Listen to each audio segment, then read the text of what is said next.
Radio Universidad presenta el programa Humanismo Social, un espacio de la Facultad de Ciencias Políticas y Sociales que te da acceso a la información, fomenta la cultura del conocimiento y fortalece la participación activa de la ciudadanía en la construcción de una sociedad más crítica e informada.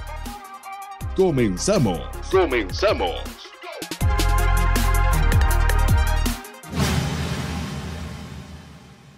Muy buenas tardes, estimadas y estimados radioescuchas de Radio Universidad de la Universidad Autónoma de Chihuahua. Hoy es martes 18 de noviembre del 2025. Su servidor Rodrigo Ramírez Tarango y Socorro Márquez Regalado, profesores de la Facultad de Ciencias Políticas y Sociales de nuestra alma mater, les damos la más de las cordiales bienvenidas a este su programa, Humanismo Social. Muy buenas tardes, estamos en vivo a través del 88.1 FM de Radio Universidad. El nombre de nuestro programa, Humanismo Social, refleja nuestra intención de poner en el centro de la discusión al ser humano en temas específicos de interés general.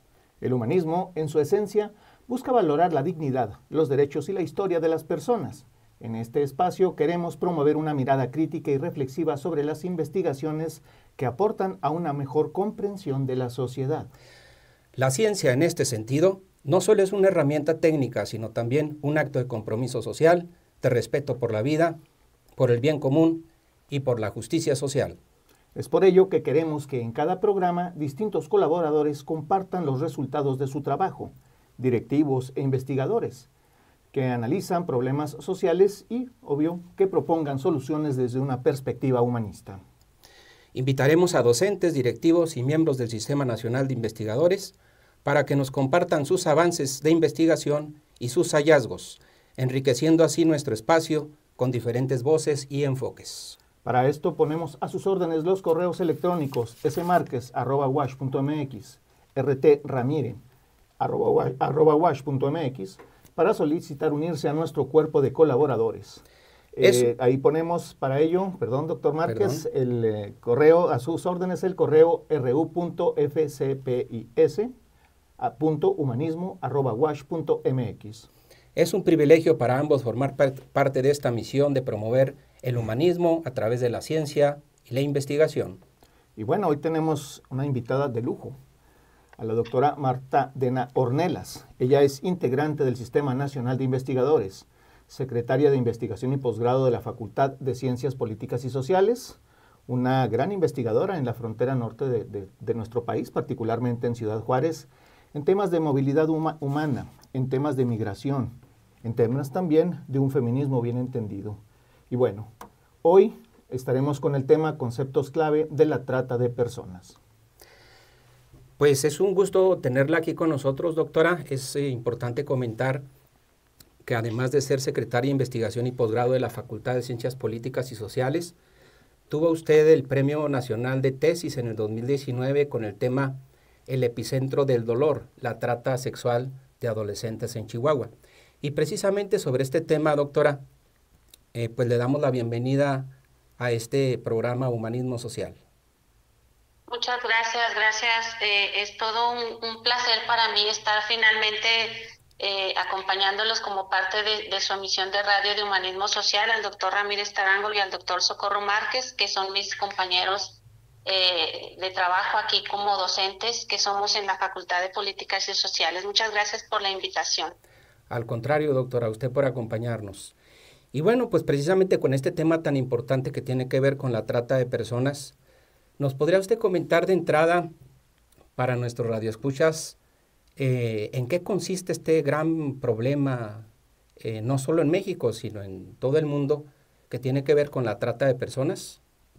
Sí, y es importante, mire, doctor Márquez y doctor Ramírez Tarango y a toda la audiencia de su programa. La trata de personas es un problema social persistente en la historia de la humanidad. Anteriormente era identificado como la trata de blancas, ¿no? Eso se ha corregido conceptualmente hablando. Al día de hoy el término correcto es trata de personas. Y la trata de personas es comúnmente identificada con actividades de la explotación. y de la explotación sobre todo de carácter o de tipo sexual. Sin embargo, hablar de trata de personas implica una serie de actividades y de verbos rectores que rigen el tipo del delito. Es decir, el delito de trata de personas se rige por 8 verbos que lo integran, ¿no? Que es captar, acoger, trasladar, recibir, entregar, proponer, promover, etcétera, resguardar a una persona por medio del engaño, del fraude, de la coacción, con el propósito de someterla a un proceso de explotación. Y la explotación puede ser de distintas maneras, dice el artículo 10 de la Ley General en materia de trata de personas, que pueden ser 11 modalidades, ¿no? Entre ellas, por explotación sexual, para producción de pornografía o de material de contenido de abuso sexual infantil, que puede ser también por explotación laboral, por trabajo forzoso, para ser explotado a través de actividades ilícitas, sobre todo por cuestiones asociadas a crimen organizado, etcétera. Menciona 11 modalidades. Entonces hay que ser muy claros aquí. El concepto como tal de trata de personas implica la antesala de todos estos pasos, acciones o verbos rectores para llegar a la explotación. Es distinto porque puede ser un concepto es la trata de personas y el otro concepto es la explotación. Pero la trata de personas se concentra, nos dice Ontiveros, en el proceso previo a la explotación, en cualquiera de las modalidades de la explotación de las que vayamos a hablar. Lo que pasa es que, tristemente, lo que nosotros identificamos como trata de personas es hasta que ya se dio la explotación, hasta que ya se consume el cuerpo de alguien más, porque eso es la explotación de lo que estamos hablando, es que nosotros decimos es trata de personas. Pero hay una serie de pasos del que capta, el que convence, el que engaña, el que traslada, el que recibe, el que resguarda, el que entrega y el que explota. Entonces, todas esas fases previas a la explotación es en lo que consiste la trata de personas. El tema como tal es bien relevante, sobre todo ahorita que escuchaba la excelente introducción que hacen de su programa en cuanto a lo que es humanismo, porque va asociado siempre el término de dignidad. O sea, la dignidad es uno de estos elementos de que cuando hablamos de la trata de personas es lo que mayormente se lesiona. Y cuando lesionamos la dignidad de alguien, entonces lesionamos toda su humanidad, toda su persona, se transgreden todos los derechos humanos que pudiera esta persona tener o que tiene esta persona por el hecho de ser persona. Entonces, esta dignidad humana, que es ese atributo inherente de la naturaleza humana, que es la base y condición para el disfrute de todos los derechos y el desarrollo integral de la personalidad, eso es lo que se lesiona con esta práctica o esta actividad ilícita, violenta, delictiva, que es la trata de personas. Doctora Dena, me viene a la mente aquí la noción del concurso de delitos. Nuestra legislación establece la trata como un delito y la explotación como otra, o como usted señala, claro que tengo entendido, así lo entendí más bien, usted expresa que en la sociedad se considera que es trata de personas cuando ya se da la explotación. Pero vuelvo al tema, estamos hablando de dos delitos diferentes, nuestra legislación los diferencia, los aísla y ya después se podría dar este concurso de delitos. Sí, los separa porque puede haber explotación sin trata de personas o puede darse la trata de personas sin que llegue a consumarse la fase de la explotación. Pero es raro. La verdad es que cuando hay un acercamiento al fenómeno podemos entender por qué se da la confusión. La verdad es que es muy raro que exista la trata de personas sin haber llegado a la explotación. Y la trata de personas siempre tiene como finalidad la explotación de cualquiera de las modalidades de explotación de las que hablemos. Pero sí hay un delito de trata de personas y un delito de pura explotación. Correcto. Y en este caso, doctora Dena, ¿habría un ejemplo de trata de personas, así nada más? Un ejemplo de trata de personas cuando alguien convence a alguien más para que pueda irse con él, y después este personaje, el tratante, la conduce, la entrega para que sea explotada por alguien más. O puede ser el explotador. Mire, ¿qué es lo que sucede el día de hoy? El escenario o la arena de la explotación en la que se da la trata de personas se da mucho a través del espacio pues de lo digital. O sea, es una arena de la explotación muy recurrente al día de hoy. Desde hace algún tiempo empezó y ahorita es cada vez más las ocasiones en las que se da así, a través de estos videojuegos que se dan en línea, donde está un menor y está jugando con otra persona en otro país inclusive, y esa otra persona puede ser un adulto, y ese adulto utiliza su lenguaje de abusador, de perpetrador, lo subsume y empieza a convencerlo pues de que pueda intercambiar con él fotografías de cierto tipo, con cierto contenido erótico o sexual, y después le dice, si no lo sigues haciendo, entonces voy a matar a tu mamá, o voy a secuestrar a tus abuelos o a tus hermanos, y entonces lo va forzando a que siga produciendo ese tipo de contenido. Eso es trata de personas por explotación, ¿sí? Entonces, es una cierta facilidad la que se da por este medio del espacio, desde las tecnologías, del espacio digital. No tenemos una cultura digital que nos permita como dilucidar o poner el límite para identificar este tipo de prácticas. Concretamente menciono a Roblox porque es lo que más ha salido de casos vinculados a este tipo de videojuegos, que uno diría, bueno, es un videojuego de un niño y a la distancia está otro niño, pero puede ser que no sea necesariamente otro niño a la distancia, sino una persona ya adulta que se dedica a ser un depredador y logra el propósito así, a la distancia y desde el espacio digital. Correcto, quiere decir entonces que en el mundo digital ahora se potencia el riesgo, ¿verdad, doctora? Sí, claro, está presente así, efectivamente se ha fortalecido desde el espacio digital, pero también debemos de señalar que no ha cesado desde las otras arenas que pueden existir para la trata de personas. Sigue habiendo una trata de personas con fines de explotación sexual que se da fuera del espacio digital, en una interacción ya muy, muy personal, y que se maquilla con esta parte de lo que se conoce como el trabajo sexual. Entonces, cuando se da ese trabajo sexual en una persona menor de edad, no importa si esta persona menor de edad dice, y entre comillas, que da su consentimiento, porque se considera que ese consentimiento está viciado y es nulo. Entonces, siendo menor de edad, el trabajo sexual es considerado trata de personas para explotación sexual. Y también queda esta coyuntura de que en algunos casos de personas mayores de edad que se dedican o dicen dedicarse a tal actividad del sexo servicio, puede estar ahí inserta algún riesgo potencial de trata de personas para explotación sexual.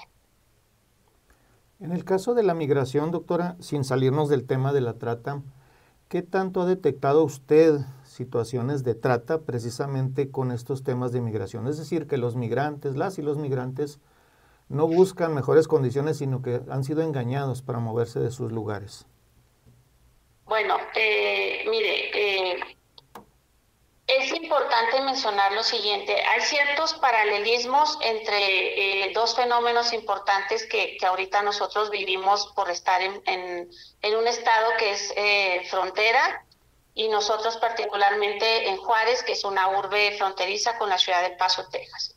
Y se da así, son dos actividades, que es el tráfico de personas y la trata de personas en contexto de movilidad, y que puede darse una simbiosis o una intersección entre ambos fenómenos, o se da un fenómeno por sí solo y el otro fenómeno también por sí solo, sin que tengan necesariamente que intersectarse, sino que siguen en paralelo ambos fenómenos.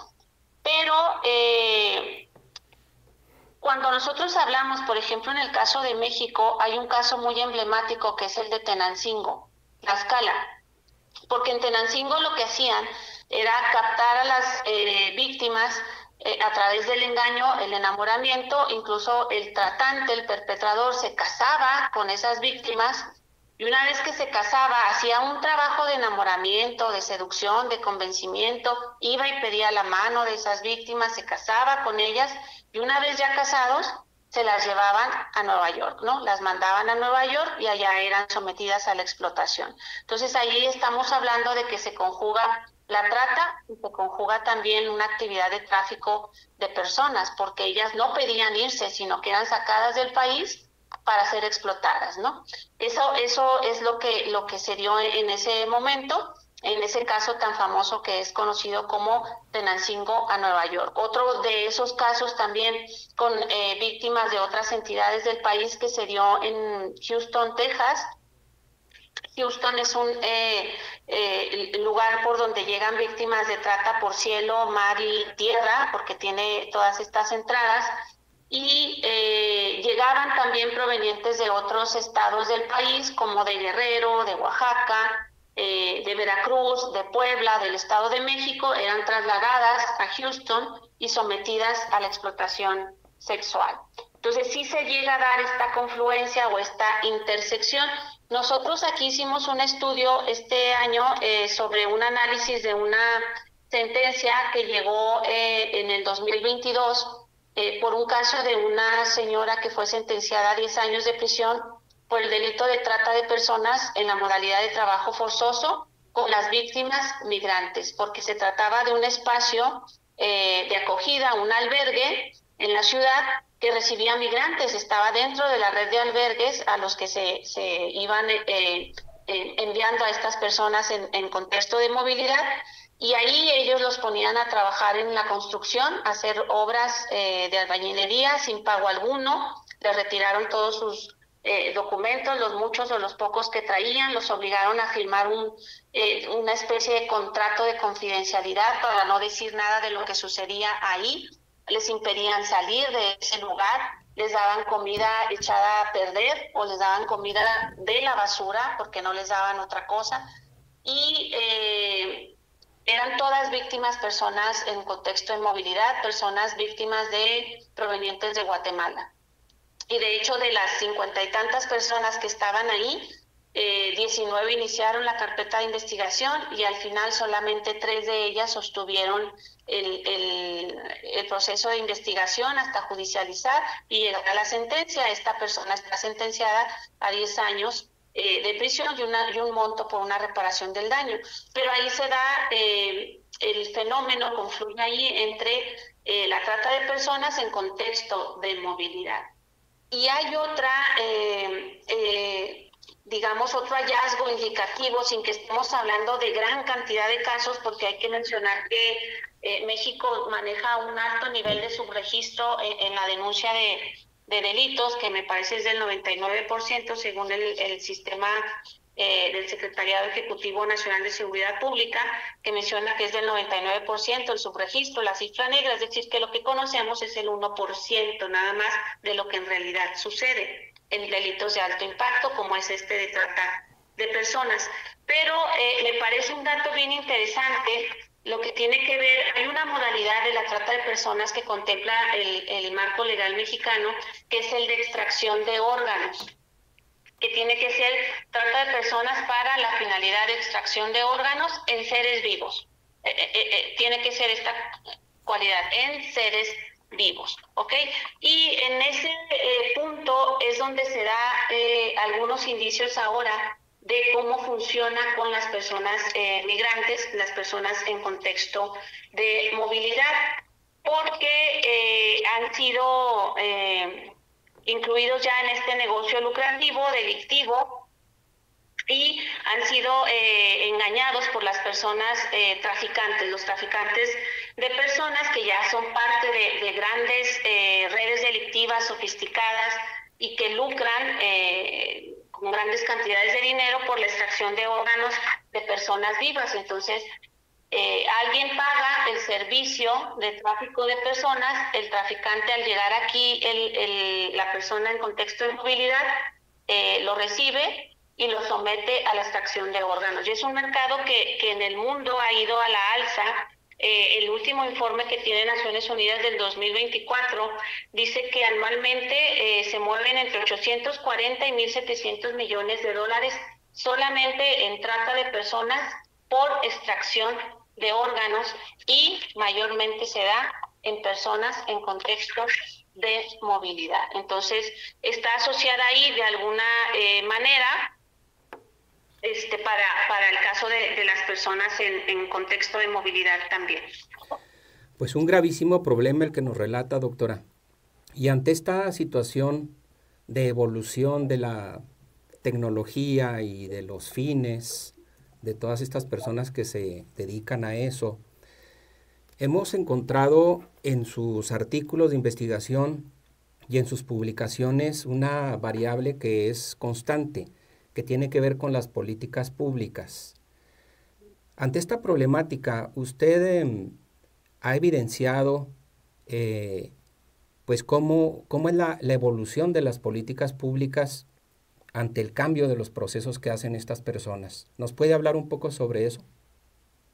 Sí, mire, yo debo decir algo. En el tema, en relación al fenómeno de la trata de personas, México tiene un gran corpus de política pública, respaldado obviamente por un gran marco legal de carácter internacional, y luego ya desde lo nacional, que se adecúa a todas estas convenciones de las que México es parte y a las que está obligado a cumplir. Entonces, México, para entender de lo que estamos hablando, firma en el año 2003, se adhiere a lo que es el protocolo que complementa la Convención de las Naciones Unidas contra la Droga y el Delito, que se da en el año 2000, y en la ciudad de Palermo, Italia, se da ese complemento a este protocolo, que es el complemento en todo lo que está asociado a trata de personas. Es decir, después de droga y del delito, en la Convención de Naciones Unidas viene el protocolo que identificamos como Palermo, que es el de trata